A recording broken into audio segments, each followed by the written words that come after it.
Bendito Pai de nosso Senhor Jesus Cristo, Pai da eternidade,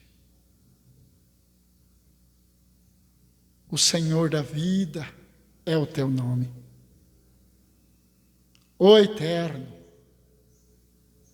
Senhor dos senhores, o único Rei que é sobre todos os reis da terra. A Ti adoramos nesta noite, Senhor, e agradecemos o privilégio que o Senhor nos dá de estarmos vivos aqui na terra para mais uma vez cultuarmos o Senhor. Bendito o nome do Senhor, eternamente seja louvado, ó Senhor dos senhores. Nos inclinamos e adoramos o Senhor, pois nem no céu, nem na terra, nem debaixo da terra, nem em lugar algum do universo há um outro nome que seja digno de adoração, somente o Senhor. Recebe o culto que é teu, ó Eterno. Oramos para a glória do nome do Senhor, em nome de Jesus. Amém. Abra sua Bíblia, por favor, no Salmo 145. Salmo de número 145. Ainda adorando o Senhor, vamos fazer aquela leitura responsiva. Salmo 145.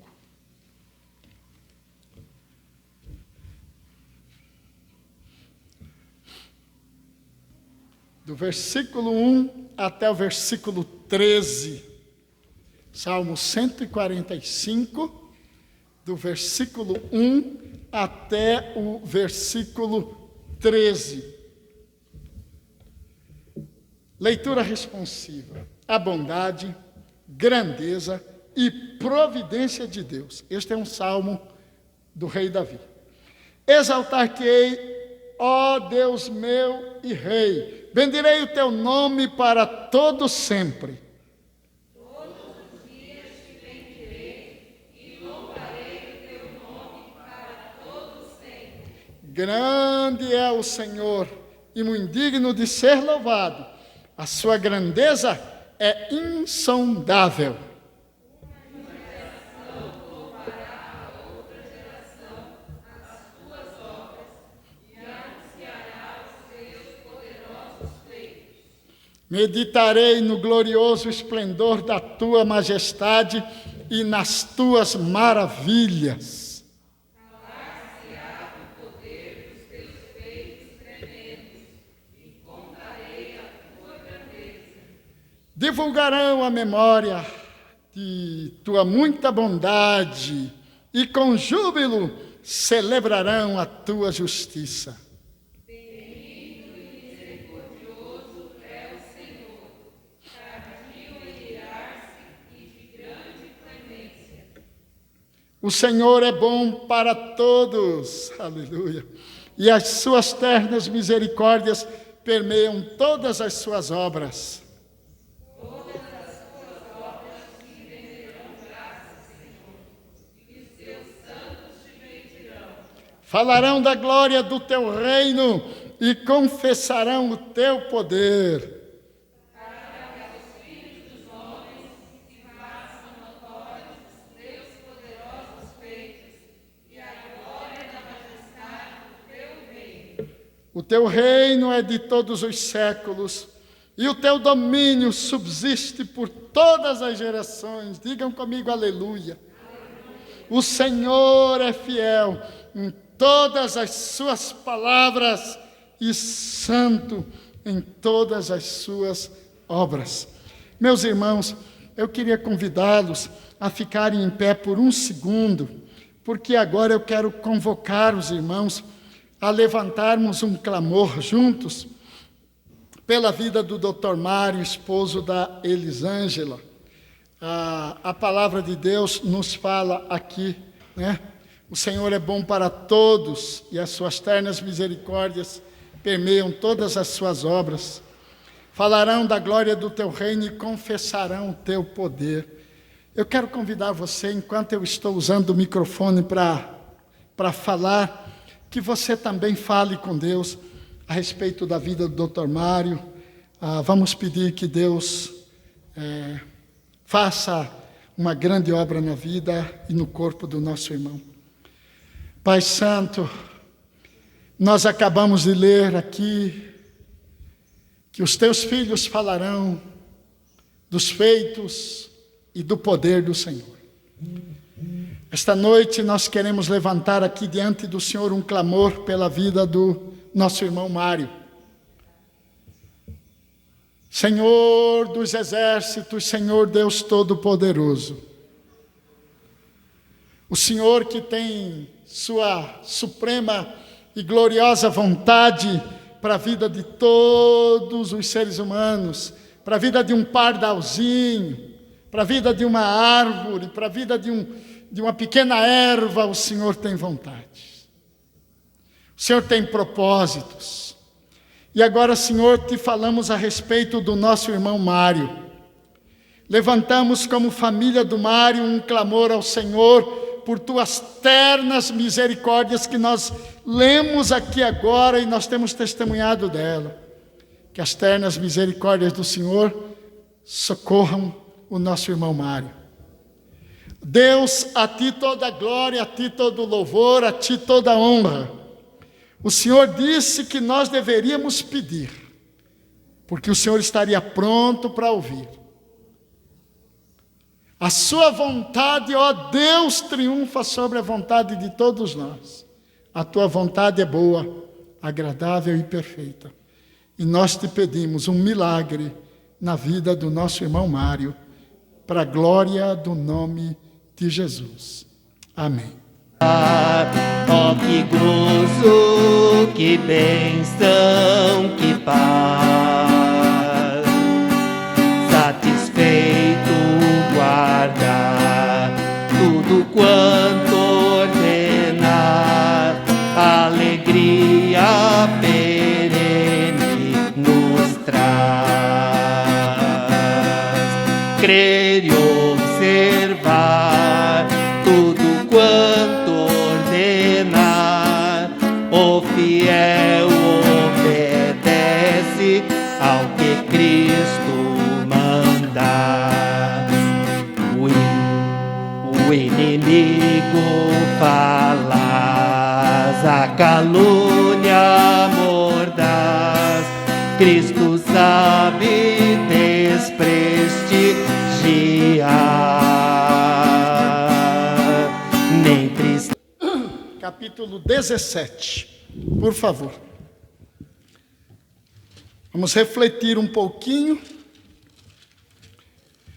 Não vai ser um sermão, mas uma reflexão a respeito deste texto. É uma exposição, mas não um sermão. Os irmãos às vezes confundem, inclusive professores e pastores presbiterianos, confundem exposição com sermão expositivo. Confundem exposição bíblica com sermão, né? Toda vez que um sermão for pregado, independente do tipo de sermão que seja, é uma exposição bíblica. A Bíblia está sendo exposta, né? Então, vamos à exposição bíblica. Mateus 17. Eu sempre gostei de estudar, especialmente sobre pregação, sobre sermões, entender os tipos de sermões, entender como eles funcionam e como eles são ricos, né, nas suas formas. Mateus 17, de 1 a 8. Vamos ler a palavra do Senhor. Ela diz assim, Mateus 17, de 1 a 8. 6 dias depois, tomou Jesus consigo a Pedro e aos irmãos Tiago e João e os levou em particular a um alto monte. E foi transfigurado diante deles. O seu rosto resplandecia como o sol, e as suas vestes tornaram-se brancas como a luz. E eis que lhes apareceram Moisés e Elias falando com ele. Então disse Pedro a Jesus: Senhor, bom é estarmos aqui. Se quiseres, farei aqui 3 tendas. Uma será tua, outra para Moisés e outra para Elias. Falava ele ainda quando uma nuvem luminosa os envolveu. E eis vindo da nuvem uma voz que dizia: Este é o meu filho amado, em quem me comprazo, a ele ouvi. Ouvindo-a, os discípulos caíram de bruços, tomados de grande medo. Aproximando-se deles, tocou-lhes Jesus, dizendo: Erguei-vos e não temais. Então eles, levantando os olhos, a ninguém viram, senão somente a Jesus. Queridos irmãos, este texto, dentre tanta preciosidade contida nele aqui, revelada pelo Espírito do Senhor a nós, eu quero trazer três ensinos preciosos. Tem muito mais aqui. Vocês vão me ver pregando tantas outras vezes sobre a transfiguração e vocês vão ver, puxa vida, o pastor sempre fala porque isto é uma fonte inesgotável de ensino, não é? Então, olhando para este texto, eu quero capturar junto com você e perceber, e levar você a perceber comigo, o primeiro ensino para esta noite, que eu vejo aqui neste texto. O ensino primeiro é: Jesus só divide sua intimidade e revelações com aqueles que querem. O texto nos mostra que Jesus só divide sua intimidade e suas revelações com aqueles que desejam. Isso é muito importante para nós. Quando nós lemos a Bíblia, por exemplo, você lê o restante da Bíblia, você vai perceber que a intimidade do Senhor é para aqueles que o temem, para aqueles que o buscam, para aqueles que desejam, não é? Então, este texto nos mostra isso. Mas como, pastor, que isto está mostrado aqui? Ora, pense, Jesus tinha muitos discípulos, chegava em torno de 120, mais ou menos 120 discípulos. Desses 120, ele escolheu 12 que ele denominou apóstolos. Com estes ele tinha um relacionamento mais próximo do que com os 120, que também eram discípulos. Destes 12, ele tem intimidade com 3. E está aqui os 3. Pode ver, o texto fala assim: E tomou Jesus a Pedro, Tiago e João. Dos 12, dos 120, ele falou: Pedro, Tiago, João, por favor, vamos comigo ali. E levou-os particularmente para o ensino que ele tinha para estes 3 aqui. Estão aqui os 3, Pedro, Tiago e João.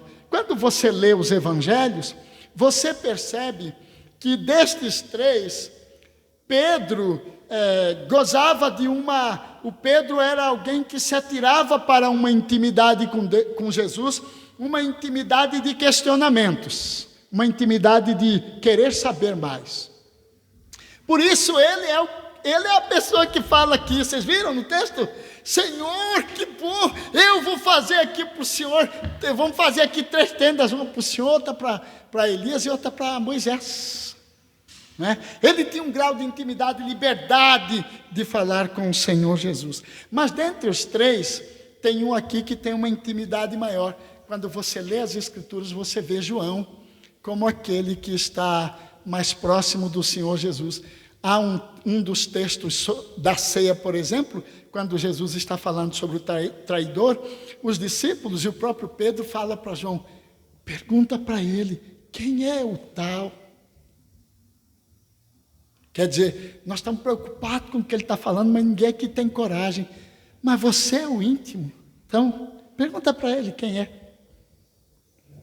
Então, a intimidade do Senhor, as revelações do Senhor, Ele concede para aqueles que querem, para aqueles que desejam. O Senhor Jesus não está levando Pedro, Tiago e João só porque ele pensou assim: papai mandou eu escolher esse daqui, como a gente faz. Ele não fez isso. Ele não fez isso. Ele sabia o que estava para acontecer e sabia que tinham 3 pessoas que eram interessadas em realmente conhecê-lo, viver com ele e ter dos momentos mais preciosos da vida de Jesus. E este é um dos momentos mais preciosos do Jesus que passou aqui como 100% homem. Este momento é ímpar. Então ele pega estes 3. Pense nisso. O Senhor Jesus divide sua intimidade, suas revelações com os que querem.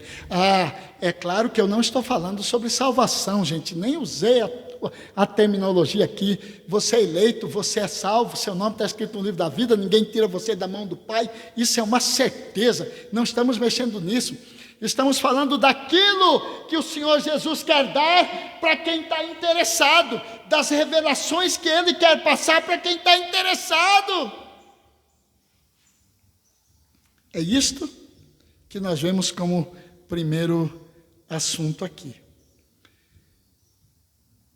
Se você ouviu o estudo desta manhã sobre a parábola, deixa eu saber se vocês ouviram mesmo. A parábola do que eu falei essa manhã mesmo? Não, filha. A parábola do que mesmo, gente? Então, o pessoal do grupo, eu mando as mensagens todo domingo de manhã, né? E olha, a parábola do grão de mostarda contém uma revelação tão tremenda. Uma parábola deste tamaninho, mas uma revelação fantástica. E o Senhor quer dar isso para aqueles que querem. Segundo ensino que nós vemos aqui nesse texto, a glória de Jesus é o que mais importa. Então, este texto mostra que a glória do Senhor Jesus é o que mais importa. Nós presbiterianos, nós dizemos a glória, glória, glória somente. Não é isso? Só lá deu? Glória, né? Glória importa somente a Deus. Somente a Deus toda a glória. O texto nos mostra que a glória de Jesus é o que mais importa.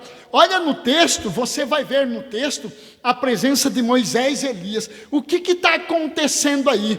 Está acontecendo que a lei está presente ali junto de Jesus e todos os profetas, a lei na pessoa de Moisés e todos os profetas e profecias na pessoa de Elias, o grande profeta, o que foi tomado para Deus. Então está aqui, junto do Senhor Jesus, todo o Velho Testamento, toda a Escritura está ali, a lei e os profetas.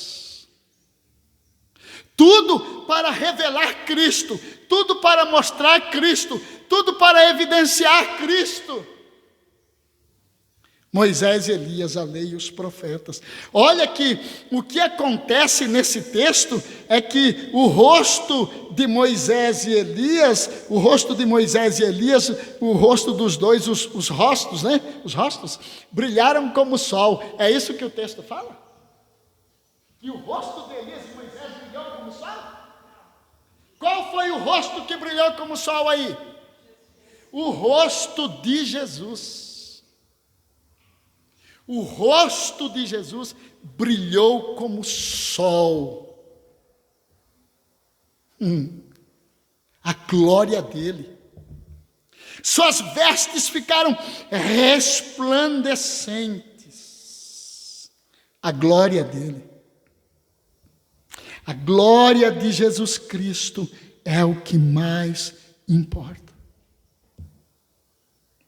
Todas as coisas da vida dos discípulos giraram Pedro, Tiago e João. Tudo da vida deles, você vai ler as cartas, você vai ler o livro de Atos, tudo era a glória de Jesus Cristo é que importa. A glória de Jesus Cristo é que importa.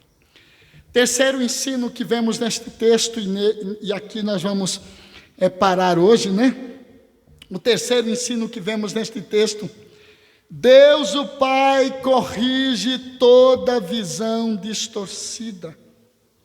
Deus o Pai corrige toda a visão distorcida. Hoje de manhã, quando eu perguntei agora para vocês, se assistiram, ouviram o ensino da parábola do grão de mostarda? Na parábola do grão de mostarda, vocês vão ouvir bem especificamente, Jesus está corrigindo esta visão distorcida. O reino de Deus, ele fala assim, o reino de Deus é semelhante a um grão de mostarda. Aí ele diz assim, mas esse grão de mostarda tornou-se uma árvore. Olha a distorção. Pastor, Jesus está falando de distorção. E está, porque ele vem falando a mesma coisa. Mateus 13, todas as parábolas, ele está ensinando isso. Parábola do semeador, distorções, os solos. Parábola do grão de mostarda que vem... Não, parábola do trigo e do joio que vem em seguida, a distorção. Joio junto com trigo. Parábola do grão de mostarda, que é a próxima distorção. O reino é para ser assim, pequenininho, e não se tornar deste tamanho. Esta é a distorção. Assistam àquela mensagem, vocês vão pegar o restante. O Pai corrige a visão distorcida. Vejam que Pedro, quando vê a situação, quando ele vê Moisés e Elias, ele fica extasiado com o negócio. Vamos fazer aqui 3 tendas, porque é bom demais esse lugar. E ficar aqui, isso aqui é muito bom. Vamos, né? A visão distorcida de Pedro, olhando para Moisés, olhando para Elias e querendo que estes homens permanecessem no meio deles. Olha que Deus o Pai corrige a visão. Ele diz assim para Pedro, Tiago e João: ei pessoal, estou parafraseando, tá? Ele diz para os 3 assim: ei pessoal, este aqui é o meu filho amado.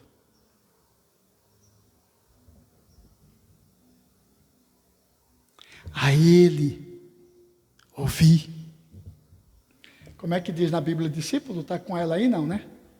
Está aqui, ó. Olha o que é que diz aqui, nesta versão aqui.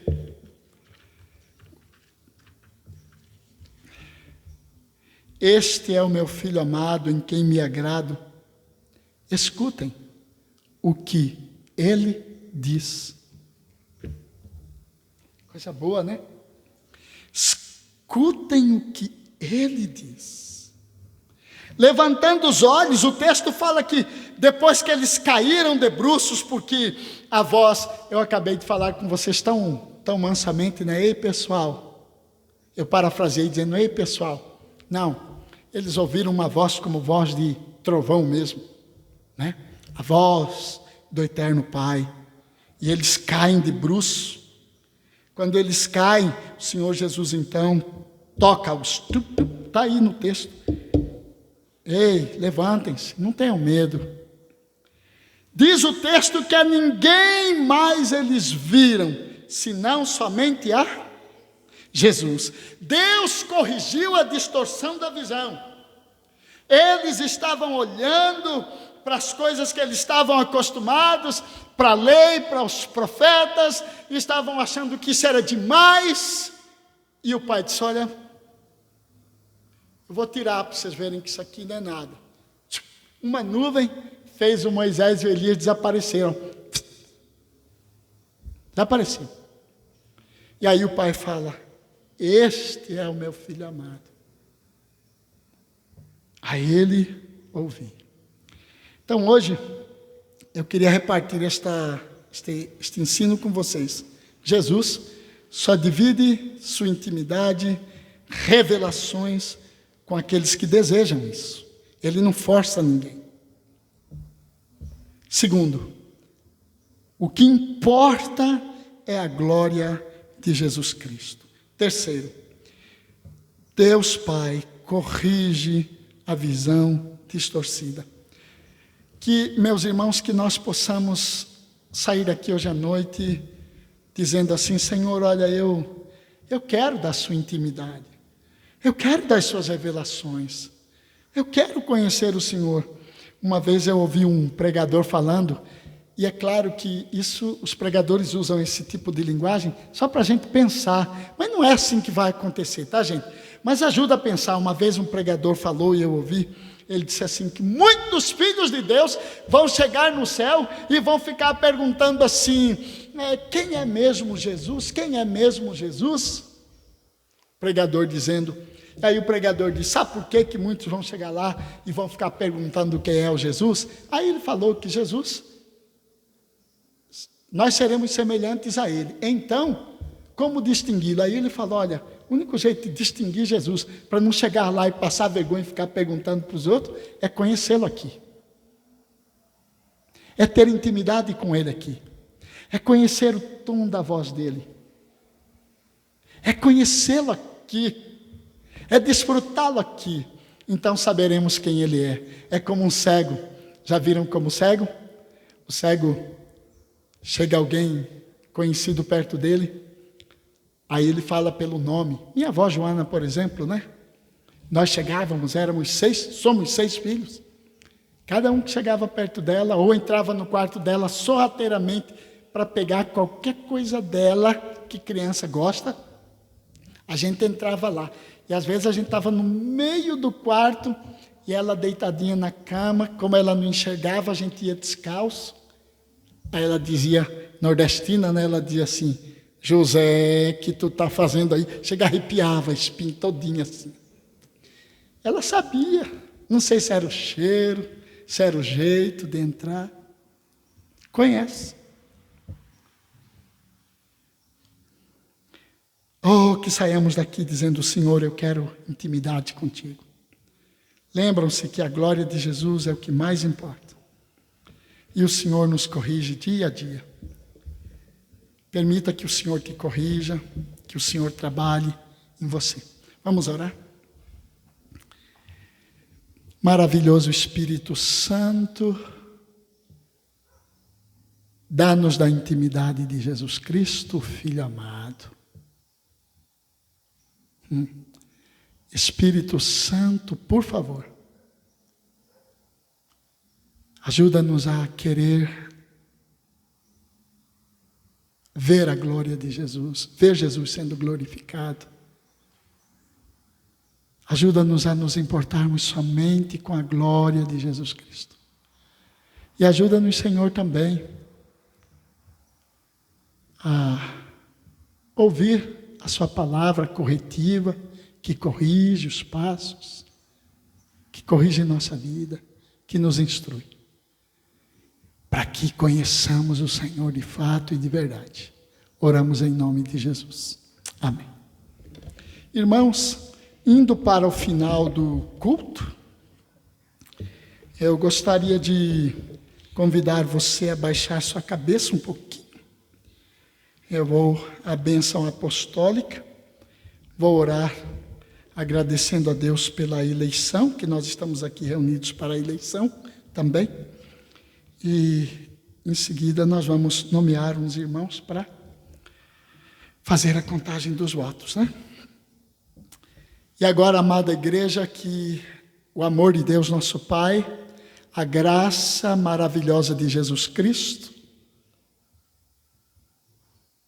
as revelações, consolos do Espírito Santo sejam sobre cada um aqui presente e sobre toda a igreja de Deus em toda a terra.